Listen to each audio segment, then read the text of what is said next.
All right, hello and welcome to the podcast. I'm your host, Guy Jeans, and I want to thank everyone for listening and supporting the podcast. We are actually starting season number 2, episode number 1 today, which is awesome. And if you guys are enjoying the podcast, please leave us a comment in the comment section, or even ask a question and let us know what subject you would like us to discuss or who we should have on the show, and we'll try to make that happen.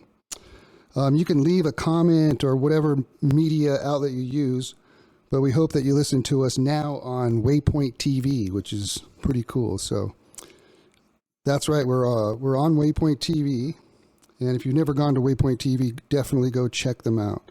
They got all kinds of outdoor fishing and hunting shows on there, as well as podcasts. And we are on there now too, which is cool.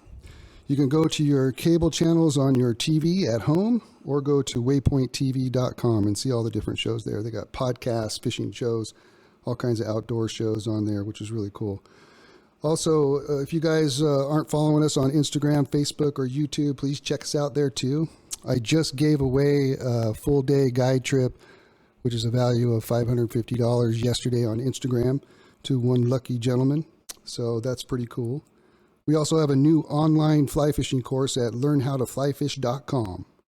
If you have a friend, a significant other, husband, or wife that has always wanted to learn how to fly fish, this would be a great gift for them to learn the basics of fly fishing from the comfort of their home or even their cell phone.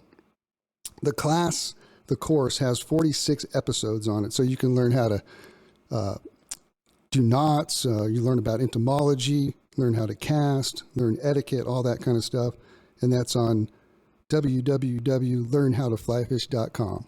But today, ladies and gentlemen, I have a special guest, and it's Terry Mullen, a retired fish and game warden. How you doing, Terry? Fantastic. Thanks, Guy. Breath.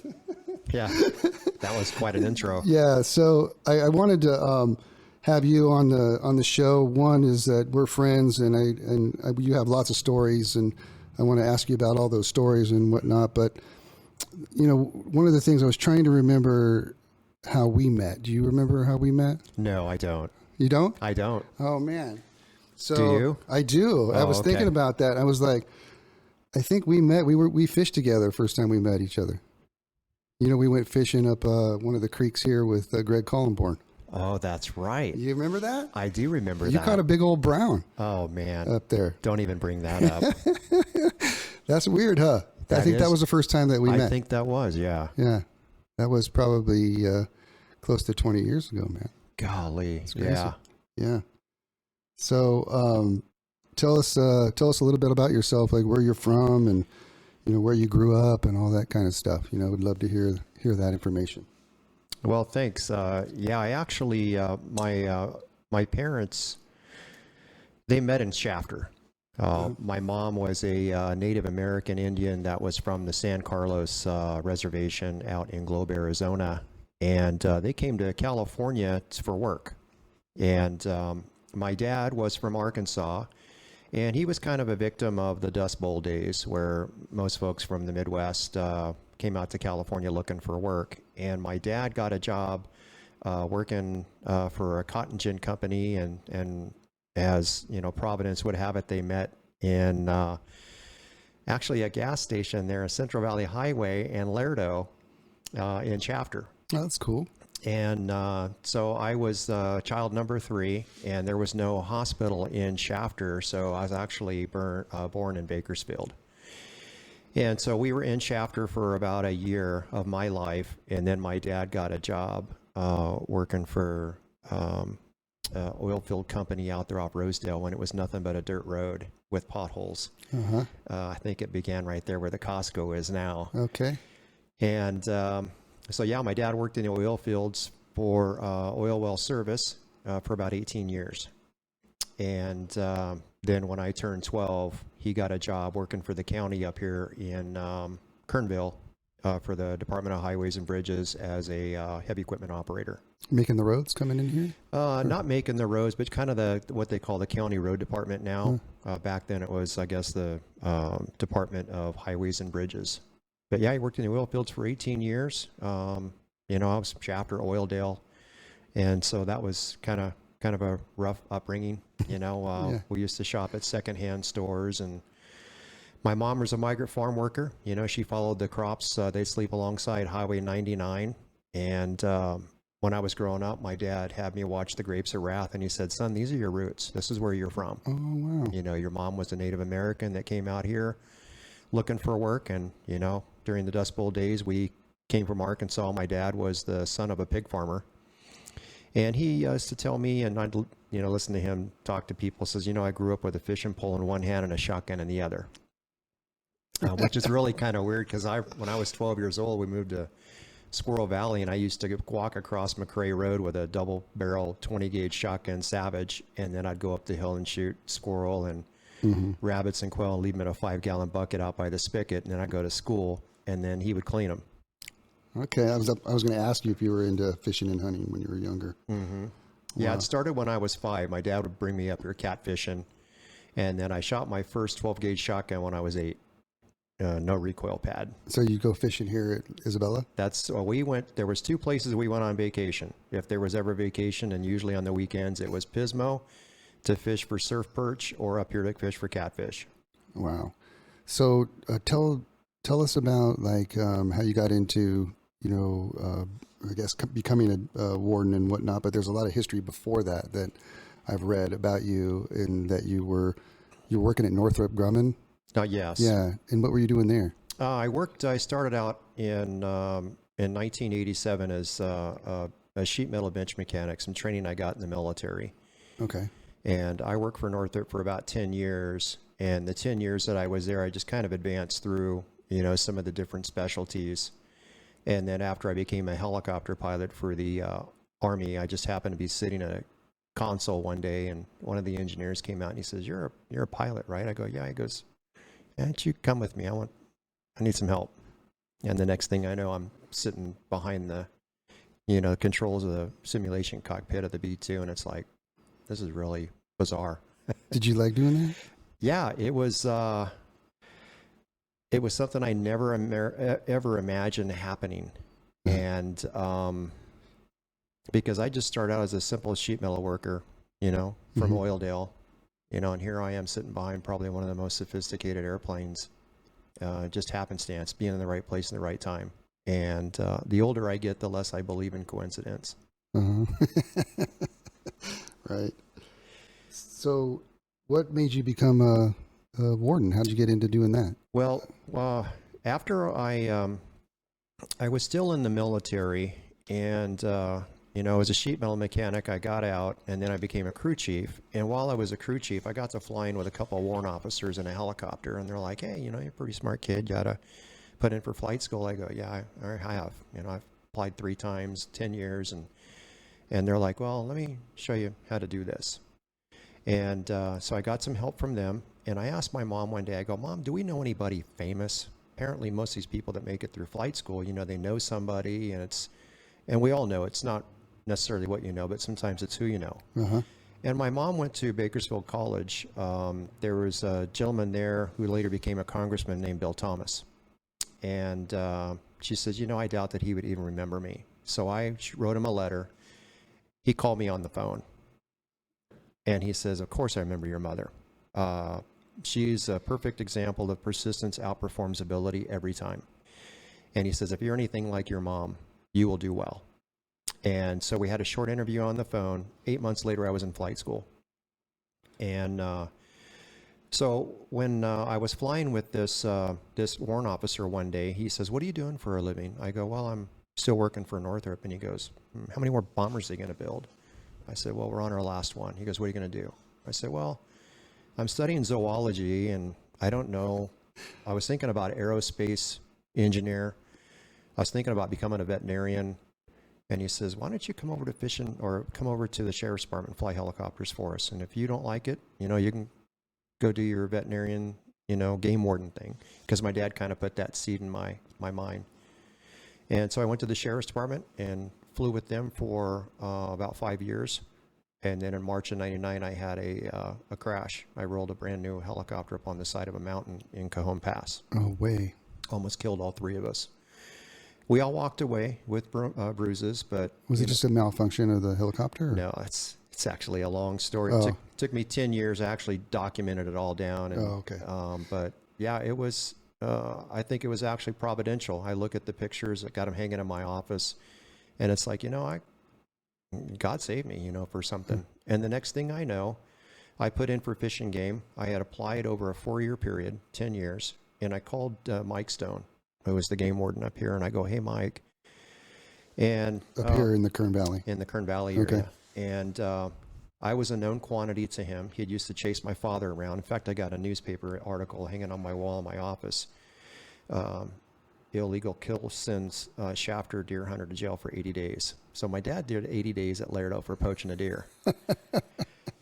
Oh my God! And so Mike Stone. So he knew your dad and you. Oh, he used to chase us God. around the shores of Lake Isabella. I remember one night, my dad had just finished cutting up a bluegill and pinning it on his pole. And Mike Stone steps into the lantern light, and my dad got really weird. And I was like, "What's he acting all weird for?" And he's, "What are you using for bait?" My dad's all, clams or whatever he said. And the game warden never told him to reel in his line. And they walked away. And that was my first exposure to Mike Stone. And it was like, if that guy makes my dad nervous, I think I want to be that guy. Classic.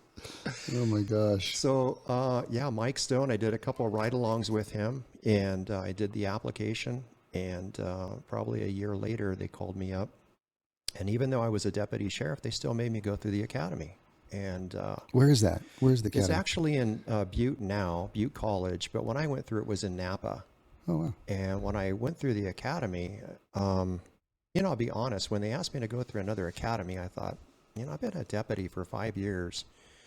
San Bernardino, that's a no joke academy. It's a high stress, but hey, that particular door is closed behind me, and I'll do whatever I have to do.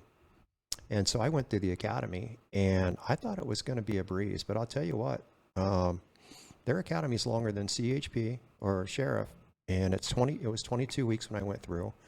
We not only did penal code, but we did vehicle code, health and safety code.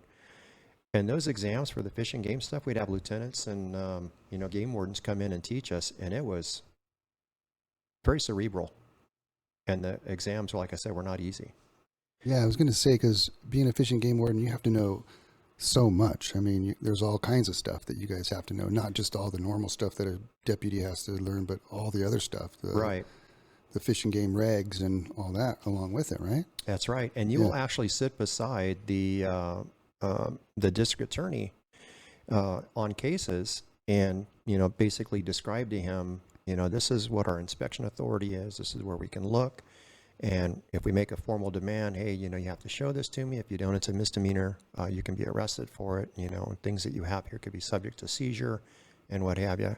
But I brought some stuff in regards to, and really what we talked before the show is I want to just talk about, it's they're full-time peace officers anywhere in the state. And also game wardens are deputized, federally deputized, because the contiguous states around California, for example, Oregon and, Nevada and Arizona, right. For the purposes of the Migratory Bird Treaty Act, they may have to go in to enforce, those laws for the Migratory Bird Treaty Act. And so they're not only full peace officers, they can pull you over for tickets. You can arrest people for penal code violations, health and safety violations, drugs and what have you. But really what I wanted to talk about is, the game warden that I knew, Mike Stone, if you don't know anybody that's kind of, there, it's like, well, what do you do? Right. Who can guide me? It's kind of like the whole helicopter thing. If I hadn't had warrant officers and helicopters guide me, I wouldn't have known what strings do you pull. And so what I wanted to share with your viewers is that it's a game wardens, the entry level is a cadet. You'll go through the academy as a cadet, and they don't really pay you that much, but you know what? You're actually in training, you're getting paid for it. The academy is pretty rigorous. It's not only cerebral, but it's physical. It's 22 weeks. You'll have some specialized training as a game warden, and then you'll go through 3 field training officers, and you'll be with each training officer for a month. And when I went through, they put me with a mountain game warden, They put me with a game warden that was skilled in dredging, suction dredging, mining. I actually did a great case up in Kelso Valley. I mean, up on Paiutes, where Kelso Creek is, on suction dredging. We used to have... They're dredging like for gold. Yeah, gold. Right. And, there was quite a bit of suction dredging activity down in the lower Kern River as well. So what they try to do is they try to match the district that you're going into to the specific training that you will receive during your field training officer program. And so, yeah, they actually had me with another game warden that was very competent in tracking collars for dogs, bear hunting, how to use two-way radios, and... That's good training, man. It was great training. Yeah. I thought, the sheriff's department was great training. When I went to the military, it was great training. But just the technical aspects of being a game warden was, it was full throttle. Funnest job I've ever had. And I think I can speak with some degree of authority of what fun is. Flying helicopters, night vision goggles, and, being behind the controls of the V2, and just some of the things I've done. Fishing game warden, the adventure was, every day was an adventure. I have seen you in action a few times back in the day, for sure. Yeah. I've seen you, sneaking up on folks, watching you. And I was in the water, but I've seen you, sneaking up on folks, to check their licenses and stuff, So fun. That's the great thing about being a game warden too, unlike a deputy. Sometimes you'll show up after the crime has already been committed, and then you're there to try to put the pieces together. Yeah. You'll take the report from the victim and then try to put the pieces together. Whereas a game warden, you actually get to watch them violate. And the first game warden that I was with, that was a field training officer, he goes, Terry, you need to, I know you were a deputy, but you have deputy vision on. I'm going to give you some game warden goggles. And I want you to watch people lie to you. And I want you to be able to detect what's happening when you're being lied to. And so, yeah, you watch the violation. You go down there and it's like, hey, how's it going? You having any luck? No. And what about the 5 in the bush? You can't wait to get to that question. But you have to take your time and wait for the guy to lie to you. And there's certain mannerisms and what have you. I bet. And there was one thing he told me. He says that the toes tell. He says, and the toes talk. I go, I don't really understand what that means. He goes, if the guy's facing you, with both his toes facing you, open palms, it's probably going to be believable. But if one toe's facing one way, or if the dude's not even facing you, and he keeps looking around, he might be trying to run too. You got to read people's body language too. It's great. It's great training. I wish I'd had that when I was a deputy, because I learned so much from these field training officers that were game wardens, these seasoned guys. The body language and the gift, the gab. And they told me, when I went with them, they said, your greatest tool is your tongue, because you're all by yourself. Your nearest back is maybe an hour and a half away, if that. I was going to ask about that.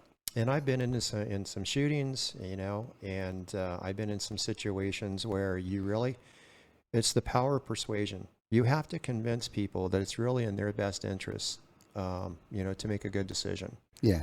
And, when you walk into a deer camp in the middle of the night, and most everyone's under the influence of alcohol, and there's a doe hanging, and the doe's hanging in the tree,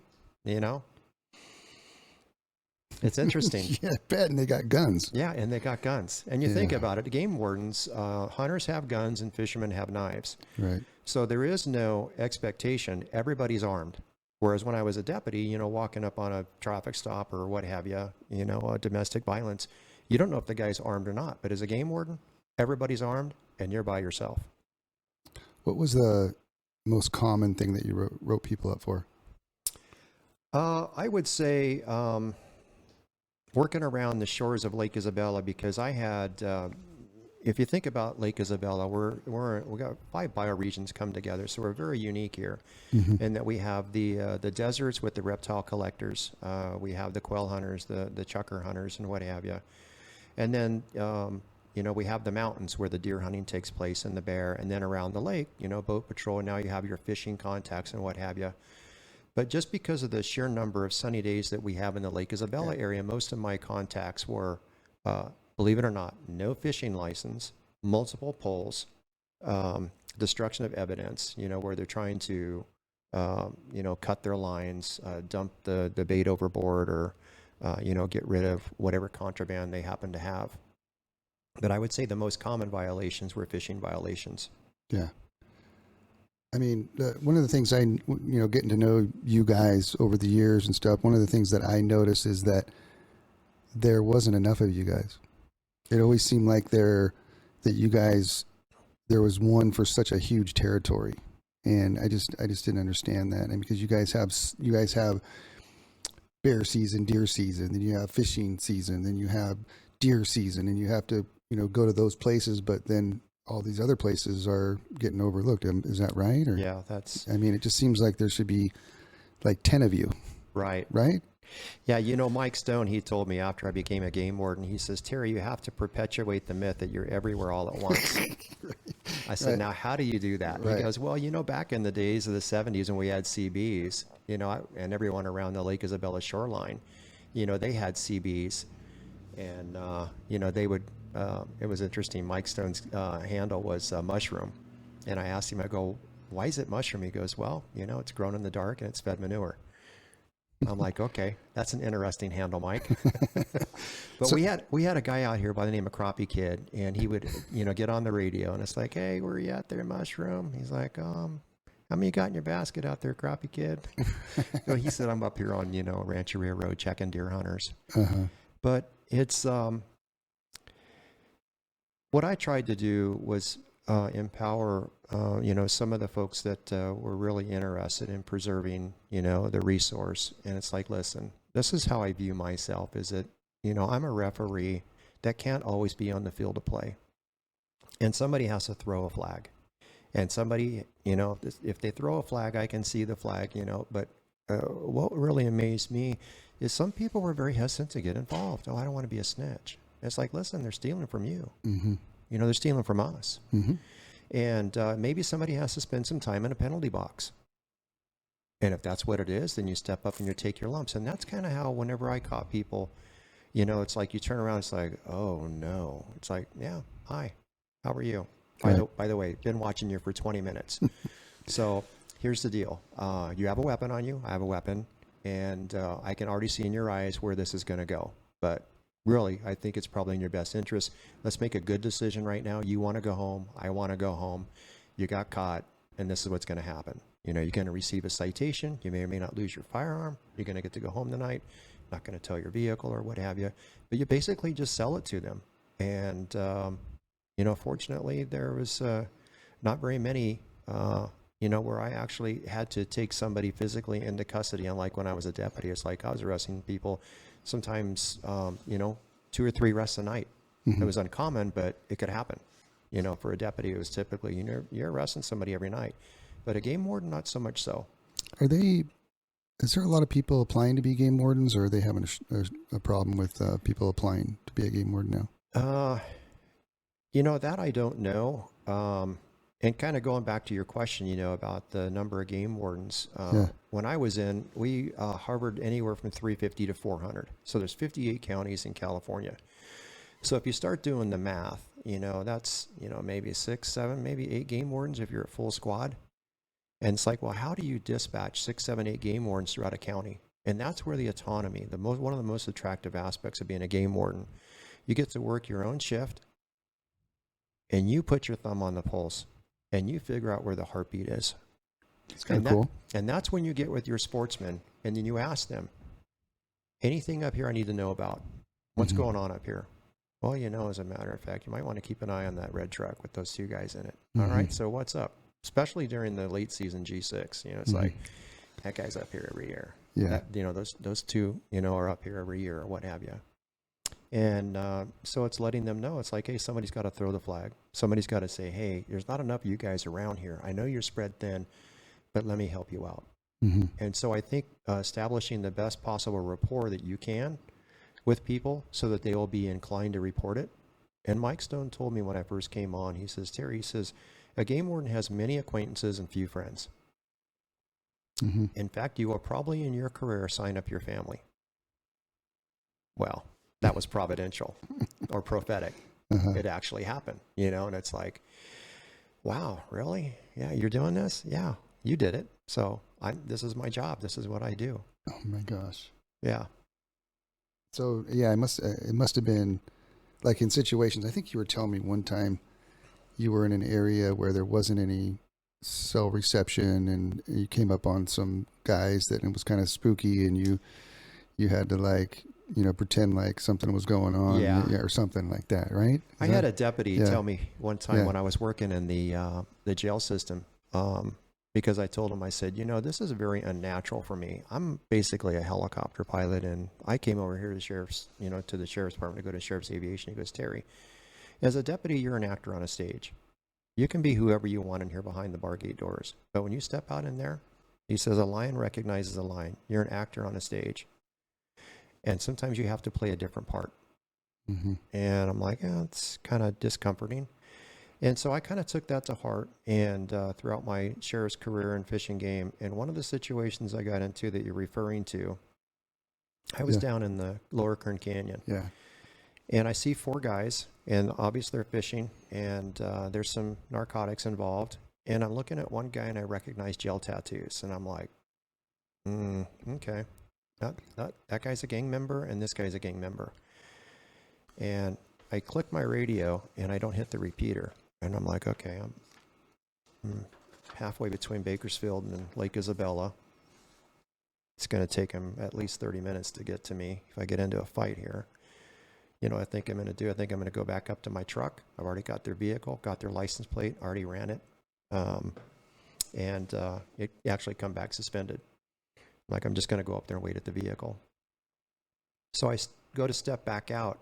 And they didn't know you were watching. They didn't know.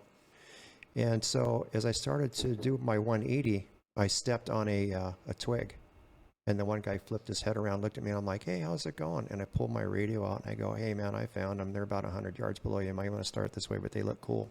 I put my radio away. I'm like, hey, how's it going, guys? You having any luck? Take a look at fishing licenses. I can already tell, sir, you don't have a license, do you? No, I don't. Okay, appreciate you being honest. All right, here's the deal. Who's got the vehicle up there that's with CHP? What? Whose vehicle is that? CHP's up there, suspended. I just came down here, tried to find you guys. Most of my English are really cool. I don't want them to tow your vehicle. Whose vehicle is it? I drove it. I'm like, okay, cool. And hey, do me a favor. Since you don't have a license, I'm just going to write you a quick ticket, and let's go up to the vehicle, and you can settle the score with CHP. Like, all right. So we start hiking up the hill. I'm like, these guys have no idea I'm alone. So we start getting up there, and the guy's like, hey, where's your partner at? I go, oh, he contacted 2 other people up there. He'll be along. But so I got up there. I'm like, oh, thank God. CHP must have got a call. All right, here's the deal. Just going to write you a ticket for this suspended license and what have you. I ran the one guy, and he come back with a warrant. And I'm like, oh my God. Oh, here we go. So, hey, come on over here. Let me talk to you for a second. Hey, you guys can go ahead and chill by your vehicle. And I go, hey, here's the deal, dude. You have a warrant for your arrest. Turn around and separate your feet. The guy was like looking at me. And fortunately, he wasn't the guy that was constantly asking questions. Mm-hmm. But it was like, oh boy. So actor on a stage. And my partner never showed up because I never had a partner. Right. CHP was never there because CHP never saw the vehicle. Right. And so these 3 guys, that drove off in the vehicle, they thought, man, that guy was, he cut us a break. He just gave me a ticket. And this guy over here, he had a warrant. We knew it. And he was the guy that snapped his neck around when I stepped on the twig. And he knew, I could tell. It's like, something's up with this guy. Yeah. And when he came back with a warrant, I'm like, that's it. But that's the whole body language thing that you learn. Right. Which is not something you can really teach. Right. That's some scary stuff, man. Yeah, it is. Yeah, getting fun. It's a fun job, but you have to be prepared. Yeah. And something else that, what's the absolute worst thing that could happen? Okay, now that you've considered it, are you prepared? No? Then get prepared. And whenever you consider the possible worst case scenarios, then you're prepared for whatever happens. And I had an old Vietnam helicopter pilot I used to fly with. He says, Terry, when you're flying, I want you to be constantly looking out the chin bubble because when this thing quits, it's a forced landing area, and we're going right there. Always be prepared. Mm-hmm. Wow. I got one story. It's probably nothing, that the stories I'm going to ask you about here in a little bit. I want to tell you a story that everybody's got their story. Well, being out there all the time on the water a lot is I see stuff all the time, and it's two stories. One was when Deshaun was working here, and, I row people down the river all the time. So I would see long stretches of the river, and people fishing and whatnot. Yeah. And so every once in a while, I see somebody doing something, and I could actually like call Shane and go, hey, Shane, check this out. And sure enough, Shane would come right through the bushes and nail these people that would, had 40 fish on their stringer or whatever. But the one I wanted to tell you was, I was fishing the river, and I was across the river on the other side of the river with two clients, and there was a guy fishing directly across from us, and he was catching fish after fish after fish, right? And he was putting them on the stringer, and I just kept, I was working with my clients and stuff, and then I kept seeing this guy catch more fish and more fish, and then but he was putting them on the stringer, and I go, man, this guy's like, he's catching all these fish. Something's going on here. And so I went over, I crossed the river, and the weirdest thing was, and he was fishing with bait and stuff, and I went over there, and I said, hey man, he's all, hey guy, like he knew who I was, right? And I'm like, hey, I didn't know who he was, but he knew who I was, and I'm like, I go, what are you doing, man? And how's the fishing? He's, oh, it's pretty good. And he had a fish under his foot, and he had a stringer with 4 fish on, and then he had another fish on. And so what he was doing was he was catching a fish and then taking the one off the stringer if it was bigger, and then putting another one on, and then he would keep one on his foot in case somebody walked up on him like a game warden. He could just move his foot, and let that. Oh, I only have 4 on a stringer, type of situation. And I go, hey man, what is that called? Coaling or Calling. Yeah. And so he was coaling, and I'm like, hey man, I don't think that's legal to do that. And he's all, he went into this big excuse and like, whatnot. And I'm like, hey, I think I'm gonna go call the Fish and Game, man. That's not cool. You're doing that. He's all, come on, guy. Give me a break, man. And I pretend I didn't have cell reception, but I pretended like I was gonna go call you guys. But and sometimes that's all it takes. Yeah. Being brave enough to even say that. Yeah, I mean, it's just, it's just not cool. I mean, catch your 5 and go home. Don't keep doing that kind of stuff. I've had other situations too, but nothing like about what you're about to tell everybody too, which is pretty incredible.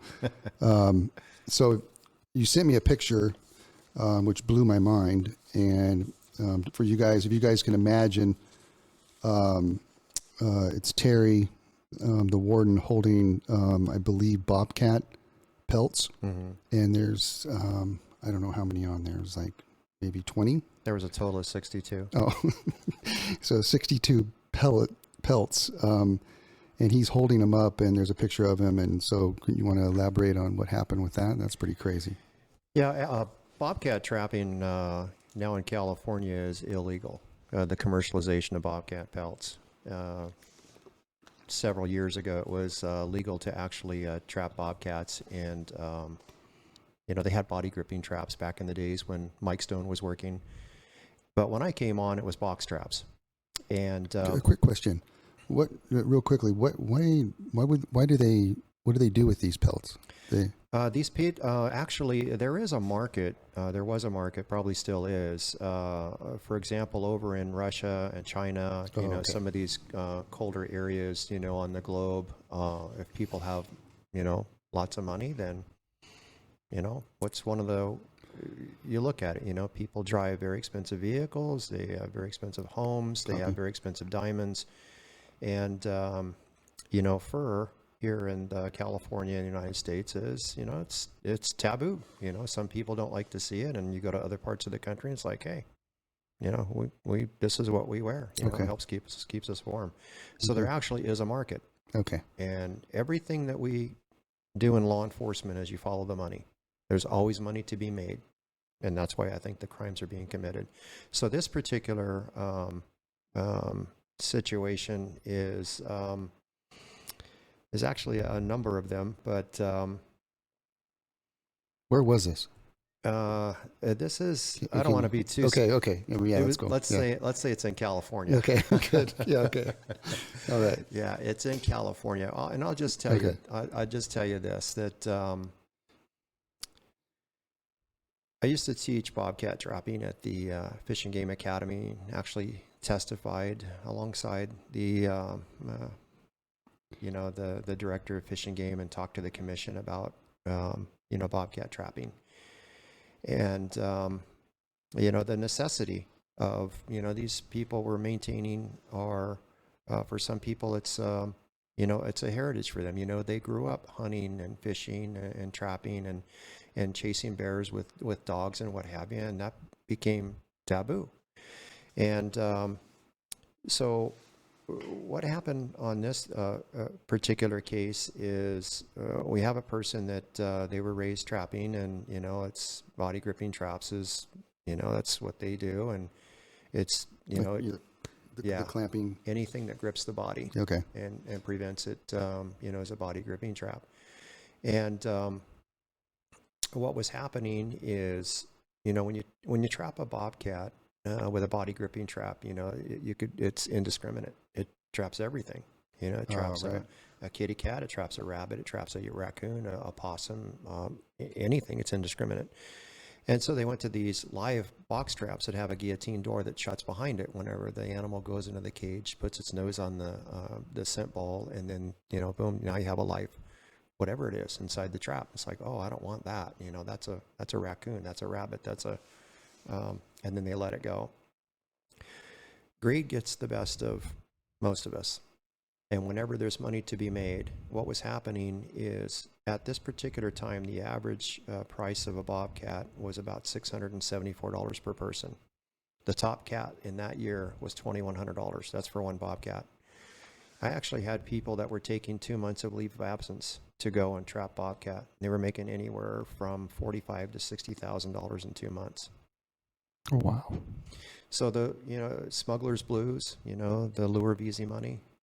Mm-hmm. And it's fun. I actually went out with some guys that were trapping. I got to watch trapping firsthand. I would set trail cameras, and I got really good at tracking humans, and I ended up teaching at the academy on how to set trail cameras and how to track humans, and how do you actually keep your feet off of the ground when you're walking out to check a trap, because the trapper, he's making his money looking at the ground, and surely he's going to see your boot heel print, right? So I used to carry multiple sets of shoes in my patrol vehicle. I wore sandals. I wore, different types of soles. Interesting. I actually kept a large wool green army blanket with me. And so what I would do is actually lay the magic carpet out in front of me, and I'd walk over it. And then I would just walk right to their trap, because it kind of distributes evenly your weight. You go out there, you look at whose trap it is, and sometimes there's no trap number, which is a violation. It's in the wrong place. It's on private property. It hasn't been checked because you had your trail camera on it, and they're supposed to be checked, daily. And so I would actually start zeroing in on the very, very small percentage of people that weren't doing it right. And that's something I saw in Fish and Game too. We used to call them the 1%ers. 99% of the folks that are out there trying to get a critter are doing it right. Mm-hmm. It's the 1%ers. It's the repeat offenders. Mm-hmm. Those are the people that we zero in on. And those are the people that I enjoyed chasing, because there's really no better thrill than chasing a two-legged animal that has the same intellect as you. Oh my God, that's funny. Yeah, how fun. It's fun. Oh my God. It's the funnest job I ever had. And it was a challenge, because, the Wile E. Coyote and the Roadrunner, Right. Right. Oh, Wile E. Coyote hated that Roadrunner. Was always outsmarting him. And it's probably one of the reasons why it's one of our favorite cartoons. Right. Because how do you get the one up on somebody that's constantly out there, and you're spread so thin you can't afford to have your thumb on his pulse every day? So that's where the force multiplier of the the people that are on the field of play, saying, hey, you might want to keep an eye on these two guys in a red truck. Okay. So how did you come across all these pelts? I mean, did you just go in somebody's house and you found them, or can you say, or no? On some. Yeah. Okay. Yeah. Some I had consent. Others search warrant. I'm sure. This particular guy actually invited me. Oh, he did, huh? Yeah. And while I was there, I'm like, Interesting. And you have to keep a trapping log, date, time, where you got it. Oh. And when you start putting date and time and specifics down, that becomes evidence. That becomes a breadcrumb. And the moment that you have a breadcrumb, now the two-legged intellectual game begins. Now you start putting the pieces together. And this is the fun thing about this job, is the amount of time and effort that you put into solving a case. And then it goes before a judge or a jury. Right. And you wonder, why do people keep doing it? And it's Right. like any other crime. It's like, if the penalty, like I told you before early in the podcast, my dad did 80 days at Lerdo for poaching a deer in Glenville. I'd never seen that in the 20 years as a game warden. Wow. So something like this is obviously huge. Huge. Somebody like this would go do some time for sure, right? Long time or? Mm-hmm. Yeah. And never be able to hunt again, I'm sure. Yes. Right. Yeah. Revoked the privileges for 5 years. Some of the bear poaching that we had that was up here in our local mountains. I wanted to ask you about that. Were you done with this? If you're done. Okay. I don't want to get too specific. Well, I know. That's why I'm kind of going around. That's okay. But I wanted to ask you about these. But that was one of the questions I wanted to ask you was about the bears, the hunting the bears, and which is, they're not doing that anymore. Are they? Are they still? I can't remember if they are allowing bear hunting and with dogs or. Well, I retired a year ago, and there was legislation that was, and I'll tell you, towards the end of my career, my mind wandered, and I didn't follow as closely as I did early in my career about what was happening. And, Sure. and I know that there was changes that were, they outlawed the bobcat trapping, and Yeah. and it's like, hey, no more, chasing, bears with dogs, and the whole treeing switches, and you can't have a firearm in your possession during the training, season and what have you. But what was happening in our local mountains is I just happened to be in the right place at the right time, which is, probably a captain I worked with. He said, hey, being in the field and being in just about every, place you can possibly be, north, south, east, and west, in various times of the week, you're going to come across stuff. But it's important that you have, points of contact, not snitches, but people that are concerned about wildlife to help assist you. And so I just happened to be in the right place at the right time, and I come across this guy. And, I started doing some questioning, and the whole body language, I'm like, something's up with this guy. And so you camping up here? Yeah. Where are you camping? So he tells me. I go wandering around there, start kicking up some evidence, and I'm like, this is interesting. A bear head and a cape and no meat. Where's the meat? So I was going to wait down there, and I couldn't get radio reception. Couldn't hit a repeater. I'm like, okay, I'm going to go back up and talk to this guy. So he comes back in, and here's another thing that's kind of nice about being a game warden is you're not really pushed for time. Like when you're a deputy, it's like, hey, it's a call to call to call. You don't really have time to develop. And so I go up there, and I'm sitting there, and he shows up, and I'm like, hey, you find anything? And no. And we get to chatting, and, very conversational. He goes, by the way, if you ever have a mountain lion, that attacks a goat or what have you, I'm a professional lion hunter. And here's my card. And I run these dogs. And, in fact, I used to guide, a few years ago. And I'm like, okay, great. He hands me a business card. I'm like, okay, great. Hey, by the way, I was down at the whole Columbo thing. It's, hey, and one last thing, ma'am. It's like, hey, one last thing.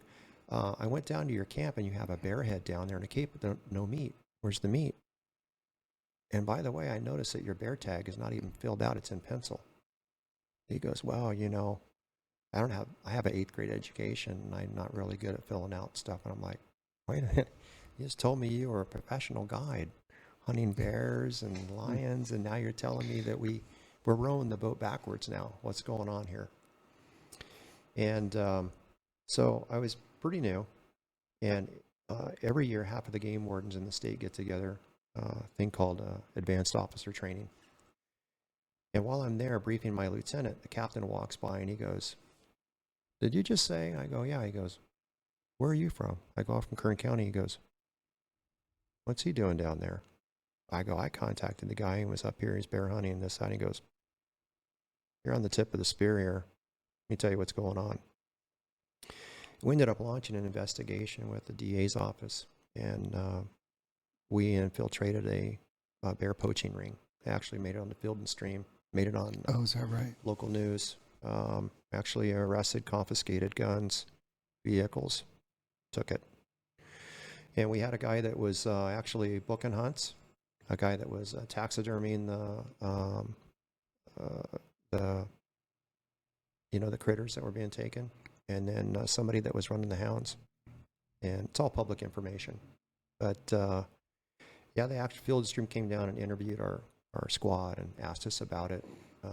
But it was amazing to me the depth of, I would say, the greed. Right. And again, trying to sell those pelts and well, the furs or whatever. well, it's just most people don't know it, but bear gallbladders at that time, depending on where you were in the black market, anywhere between $2,000 and $10,000. Oh, really? Sold in the black market for aphrodisiac. Oh. And so it was big money. And there was guys that were coming up and booking hunts and paying lots of money, and maybe they were flipping we didn't get that far down the rabbit hole, but we got just down far enough. And I would say that's probably one of the most frustrating aspects of being a game warden is and I had one game warden told me, he says, "Terry, you never ever get a 100% conviction on anything. And all it is we call it a pinch. Sometimes you prevent them from doing what they're doing. They may go to jail for a little while. They may have to pay a fine. And eventually, that's why we have the, you get 3 violations in 5 years. We just revoke your license. Yeah. You can no longer own a firearm if you get a felony. And these guys got a felony. They can't hunt again. No firearms. Done. Took their vehicles. But it was early on in my career. And when you get that kind of backing from the district attorney, from the judicial system, that we convict these people that are the 1%ers, that's when you really start feeling like that phone call I made, that guy Gene's watching that guy catch all those fish and saying, "Hey, I'm going to go call the game warden. He's going to come down here and he's going to fix this." It's empowering, and it helps us do our job. Mm-hmm. And but the chase is fun. You're never going to get 100% conviction. We're not going to catch everybody. And my dad said something to me one day when I was voicing my frustration to him. He says, "Son, because of the poachers, like I used to be, you have a job. Be grateful for that." Totally. Yeah. I have another story I want to tell you, but I'm sure you'll be able to elaborate on it, and that is marijuana grows. I was up a creek. I won't name the creek, but I was up a creek and hiking up with my clients. Yeah. And we were way back in there, and off the trail. When I go, "Hey, let's go around this way," and we went off the trail and going up the mountain in a different direction than I normally go, and came across a camp way back in there, and the fire was going, and it looks like people had just left or something, And I told my clients, "Let's just back out of here slowly, you guys. Let's just kind of move out of here." And so we did. We went back down the same way that we came, and so I came down and told one of the Forest Service guys, and they actually went up there and busted some marijuana guys up there, some guys growing some stuff up there. And many times I've been in the Kern Canyon and come across little PVC. Right.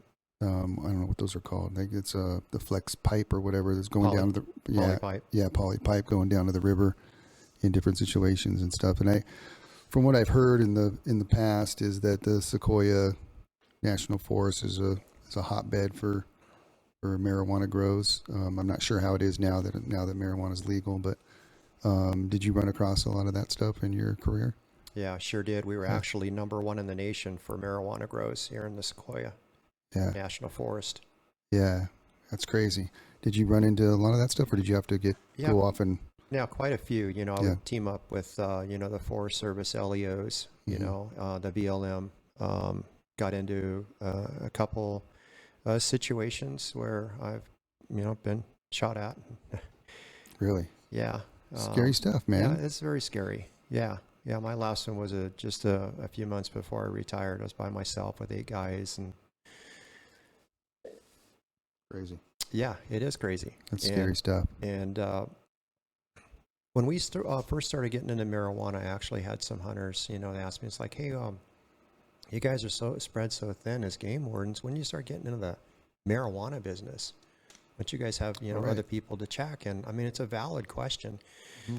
And I would take a little bit of time, with those that, it's like, hey, we're trying to protect deer up here, and people are killing all these quail out here, they're killing all these dove. And when you guys going to start doing real game warden work? And it's like, well, let's think about this for a moment. Mm-hmm. Game wardens, they protect the habitat and the waters and what have you. And let me describe a scene for you, what a marijuana garden looks like. There's trash everywhere.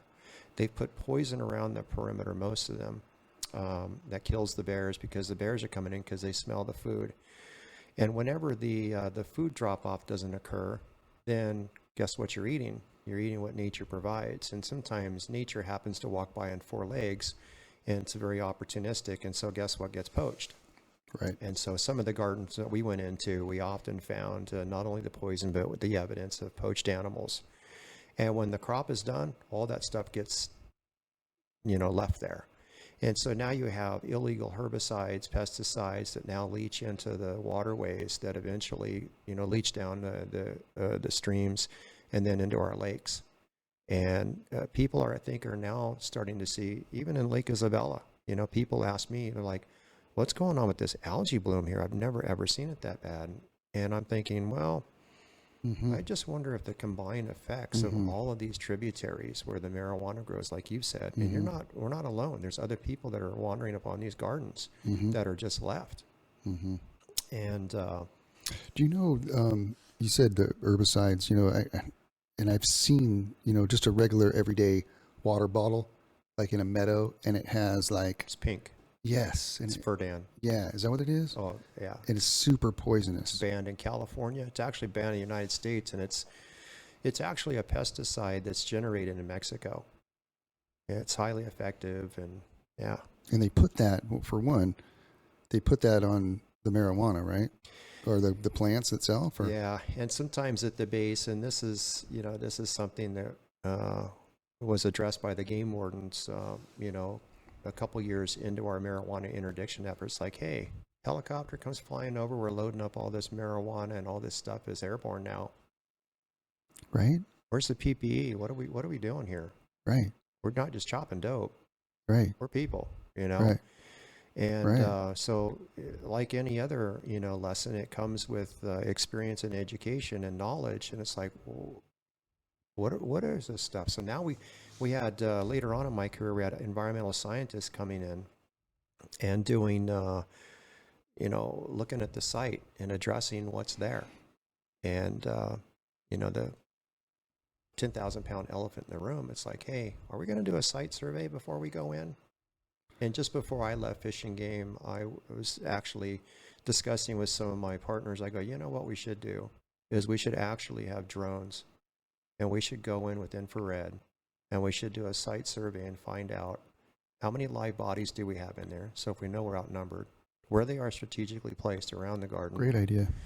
And not only that, but we should probably have some kind of monitoring equipment. I'm not sure what kind of, accuracy you get off an airborne, collecting unit for doing a site survey and trying to specify what's actually airborne down there. But, we have families. We're people too, Right. we have eyes and lungs, and what's happening when we go in, and for what, some of these guys, they, you're still filling out the paperwork and they're walking out the door. Right. And that herbicide is like super, super poisonous. Like I've heard, you can confirm this, but like if you touch it it can make you really sick. It burns, yeah. Yeah. And if it gets airborne, gets into your lungs. Jack I you don't up. want to say, I don't really know that much about the toxicity, Yeah. but someone said that, if you look at the toxicity of fentanyl and then the Furdan, they're kind of in the same ballpark. Uh-huh. Now, this is just what I heard when I was, working in the field.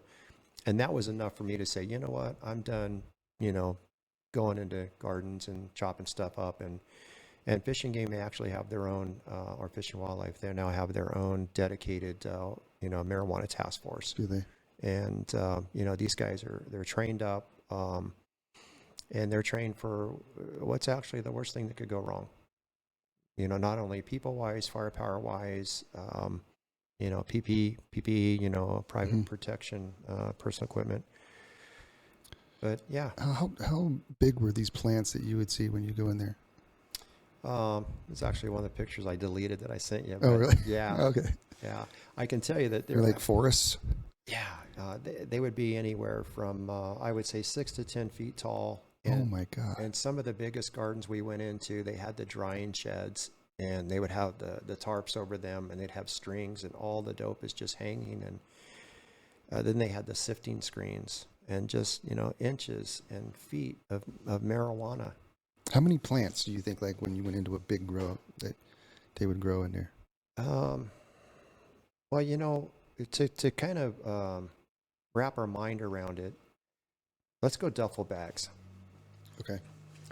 I would say the average garden. So just the buds and the. Just the buds. Yeah, and all that. So Duffel bags. So let's say some of the gardens that I went into, just looking at the sheer number, anywhere from 6 to 10, maybe 15 duffel bags full of dope. And one of the LEOs that I worked with, we went onto this trail, and it was 4 miles away from the nearest road. And I go, this is just amazing to me. These guys are humping all of these polypipe and these emitters and this fertilizer and what have you. He says, Terry, think about it. You have $10,000 to $15,000 on your back. You and I are chopping dope. Imagine we're the ones that are growing. It's just going to take us 8 hours tonight to hike out of here with this dope and offload it with the vehicle. Would you sign up for that? I go, $10,000 to $15,000 in a bag. So That's more than what a trapper makes. Yeah. Doing bobcats, right? Yeah. What I've heard is some of the folks that are out on these grows, and maybe you can confirm this or not, that they are somehow connected to the cartel in some way, that something happened and they had to come here and grow these crops as kind of a payback to the cartel. Have you heard that? Well, I don't know so much about that. Yeah. Because that seems, it's been rumored that Yeah. some of these guys are kidnapped and held for, ransom. Hey, if you don't bring out, 4, 10, 15 duffel bags, then this is what's going to happen. And it's, the public peering through the window into the illegal workings of what's happening, not only with, wildlife, but drugs and what have you. They're very uncomfortable truths. And when I first started working with the Army as a crew chief, flying on helicopters, I got into marijuana gardens with the DEA, and the things I saw and what they told us was happening was just mind-numbing. It's like they were actually doing this to other people. Yeah. For a green plant. It's Right. like, oh no, not for the green plant, for the green money. Right. So like I said early in the podcast, follow the money and you'll find the evil. Mm-hmm. And there is tremendous evil in this world. The root of all evil is money. Right. What's amazing is that these guys are able to grow these plants that big without being discovered for that long. Yeah, right? Especially with satellite imagery being what it is. But I think it just comes down to sheer manpower. And not only that, but, if you and I go fishing, we want to catch the big fish. Now, we can catch a little fish all day, right? Mm-hmm. And I don't know why that's so human nature. But it's almost like you think about Rudy Giuliani, back in New York, and he's like broken window. You jump a turnstile in New York City, you're getting a ticket. Broken window, if there's one window broken on this house, guess what's going to happen a week later? All the windows are going to be broken. Because there's no consequence for you and I throwing a rock at it. And there's no consequence for you and I jumping the turnstile to make it to the subway. And if there's no consequence, that's why I said early on, my dad did 80 days at Lerdo for poaching a deer. Right. And I've actually, one of my biggest pet peeves, and you asked about the tickets that I wrote. Yeah. One of my favorite tickets to write was litter of state waters. I would watch people litter the waters. I would watch people go to the bathroom in the river, in the lake. Peeing in a pool. All right, it's a big pool. I get it. But the other, yeah, there's a reason why we're supposed to go up on shore and bury. Right. Because there's something about just the organics that's being produced. Sure. You would think everybody would get that. You would think, but if the penalty fits the crime, it's like I've told people before. I said, you see the sign alongside the road, $1,000 fine for litter. Not once was I ever told by the district attorney or the court he was fined $1,000 for littering the river. What's more precious than our waters? Right. The crime, the punishment. Yeah, I got another picture of you here holding a pretty good sized buck. What's that story all about? Well, that story there is, this deer. Got snow on the ground. Yep. This was during the G6. So that's probably out of season then, right there. Well, it's not out of season, but you told a story about a fisherman that had a foot on top of a fish and he was culling. Yeah. So during the G6, which is a 9-day deer hunt, it's a trophy deer hunt, starts the second Saturday of December every year upriver here. Okay. And so what happens is, in my career, I know of 4, possibly 5 deer, and this was the last one. It wasn't big enough for him. He probably shot the bigger one that was next to him. Oh. He left it. Oh. And when I came around the corner and I saw the body language, when you're sitting in school and the teacher's up on the blackboard and the teacher leaves for a moment and then the principal walks in, something's up.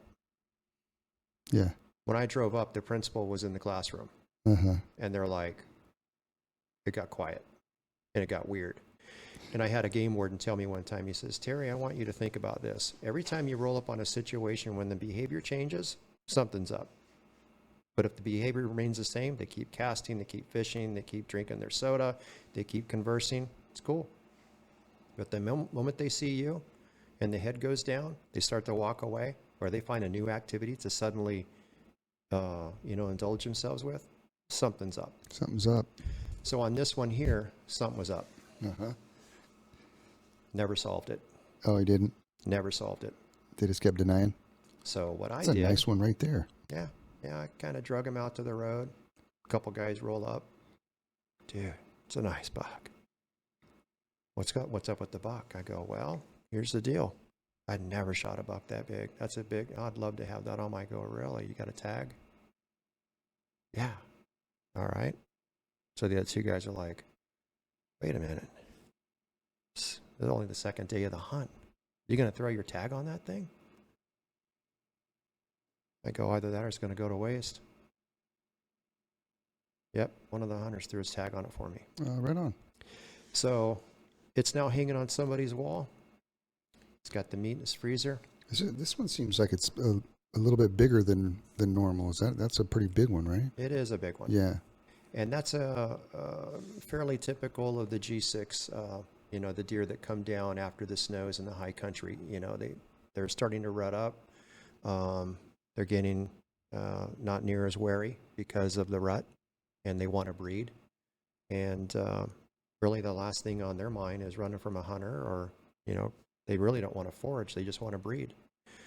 And that becomes the focus. So these deer become easy targets, especially when we have weather.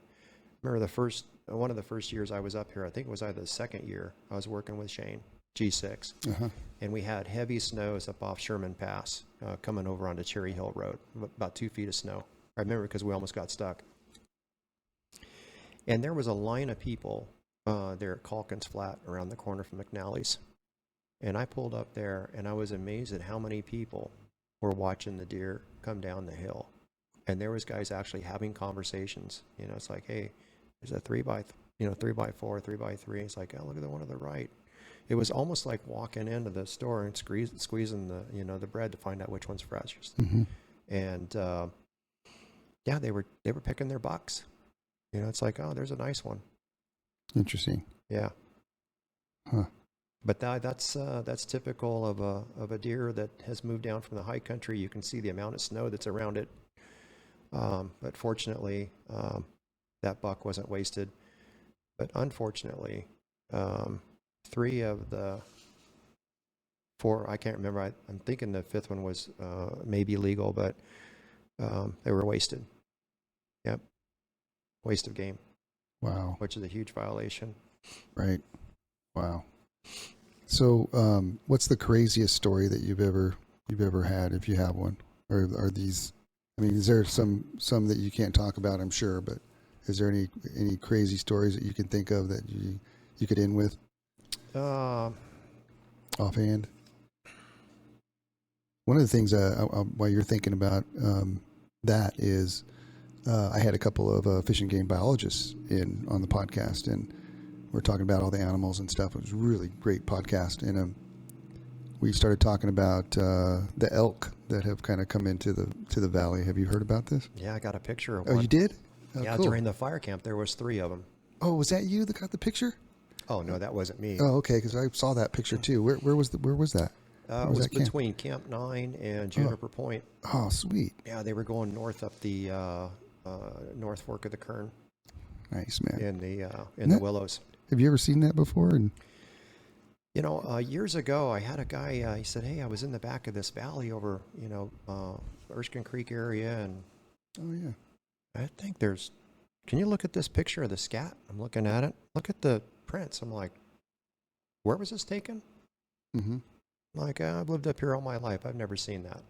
Yeah. So I'm like a little suspect, but I know the guy. Yeah. Went to elementary school with this guy. Uh-huh. And he's a big hunter. And I'm like, that's elk.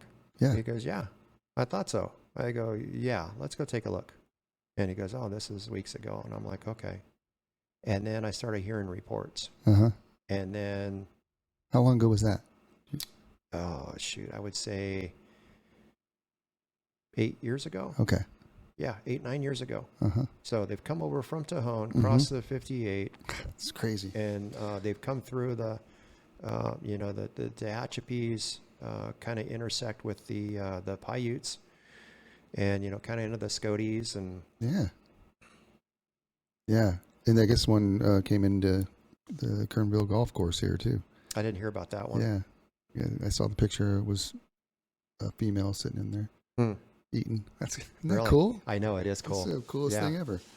My fear is the 1%ers. Totally. Right? Yeah, for sure. You think of any story or? Probably have a zillion of them. I do. It's actually after my helicopter crash, I sit down. It took me 10 years, and I wrote some stuff down, and it's like, good. I'm going to publish this one day. You should. And then The Life of a Game Warden. Good book, man. It's like I was going to do California Game Warden because I read Sabretooth, The Legendary Adventures of a Riptorn, Adventures of a Legendary Game Warden, Sabretooth. And just the way, his last name escapes me now, Terry wrote this book, and they're just short little stories. And because I do live locally, I got to be very careful. Sure. I don't want to shame anybody. Sure. And like I shamed my dad. He's the reason I became a game warden, but he was a poacher. That's funny, man. Yeah. But I would say probably one of the, not the scariest, but one of the most rewarding things that happened with me is one of the cases that I put some sweat into is I was in an area and I knew something was up. I saw one of the guys that was affiliated with the former bear poaching ring, and I'm like, what's this guy doing up here? And then I see him again. And so I make a right and I go up this road and I contact 3 people that are coming down there, obviously in a hurry. And something I always did is I always I tried to put people at ease and let them know you're not the focus of the investigation. By the way, I'm looking for the two guys in the red truck. I'm always looking for the two guys in the red truck. And people that have actually known me, it's like, you ever catch those guys in the red truck? Yeah. And whenever they realize they're not the focus of the investigation, then they kind of relax a little bit. It's like, where are you guys going? Oh, we're going down the hill. I'm like, okay. So they leave and they go down. And now it's a guessing game. Did they go left or they go right? Well, fortunately, I guessed right, and they went right. So I go right, and I see a guy sitting up on the hill, and my scanner's going off. Hey, I don't see the game warden. Hey, by the way, the game warden went up this road here. He said he was looking for two guys in a red truck. I'm like, something's up. You could hear that. Oh, yeah. And they're like, hey, man, by the way, if we say tally ho, get the tree and switches off the dogs. I'm like, got them. Now I know what's up. Tree and switches. That way they can identify where the dogs are on the bear. So I'm watching this guy up on the hill, and then he's got a rover going back and forth on the road waiting for me to come down. So I got out of my truck, packed some water. It took me 4 hours. Dogs are baying. I can hear them getting closer, closer. Nightfall is now upon me. It's raining. I get to the base of the canyon, and there's somebody sitting there in a truck. Truck's not running. Windows are fogged up, but the windows are cracked a little bit, and I can hear him on the radio. Hey, we're coming out. They're checking with the rover. Yeah, haven't seen him in 4 hours. Not sure where he is. Okay, we're coming out. I stand up right beside the window. Stay game warden. Put your hands up. Okay, drop your hands slowly. Open the door. So she opens the door. I grab the radio, and I'm like, all right, so what's going on here? And so we have a little conversation, and now they're on the radio. Hey, she's not talking to him. And they're like, something's up. And so unfortunately, I can't leave her, so I can't go to where they are. So they send out the scout to come check the vehicle, and he comes out, and I'm like, all right, here's the deal. I cuff him up, set him on the ground, and the other three guys, they kind of come out, and the one guy's got the bear meat, part of it, and the gallbladder, and he's with a client. And I'm like, all right. And the one guy that's back behind, I can see him trying to get the collars off the dogs, the tree and switches. And I'm like, hey, sitting here watching you. It's destruction of evidence, misdemeanor, going to go to jail. It's your choice. What about the client? Well, he gets everybody goes? Everybody goes. Okay. Yeah, everybody goes. Uh-huh. And wouldn't you know it, the guy in the vehicle shows up. Uh-huh. Hi, what are you doing? Oh, I'm just driving down the road. I go, no, you're not. Here's the deal. Step on out. So nabbed him, nabbed the client, nabbed the guy, got the tree and switches. I was cold, hungry, I bet, wet, but happy. Uh-huh. And it's like, you not only poached this bear, you're using tree and switches, you got the bladder, you wasted the meat. What are you doing? Yeah. So, not a wild story, but probably probably one of the more rewarding. Yeah, absolutely. I mean, I don't think a lot of people, and hopefully now after this podcast, they realize, like what you guys do out there, and what you did out there and protecting the environment and the animals and the fish and, and quite honestly, I think there should be more of you guys, especially in this area, protecting this area as much as possible. But I just feel like there's not enough of you guys. But thanks, man. Thanks for doing that. Thanks for inviting me. Yeah, man, it was awesome. Learned a lot, and if somebody wants to be a game warden, they get started just by how would they get called? Who would they call? And so what I'll do is let me provide a phone number here. Yeah. They actually have a hiring. That'd be cool. Yeah, so they have a hiring lieutenant, and this is something that I printed out just before I retired. The phone number is area code 916-653-7726. And if you're interested in, looking, you can go on the website of www.dfw.ca.gov,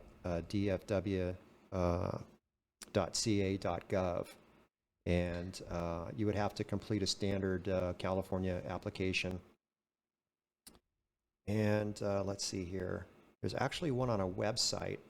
It's http://www.sam, P as in Paul, B as in boy, .ca.gov/jobs/gen/forms/rd.cfm. I'm not sure why they don't abbreviate it, but Yeah.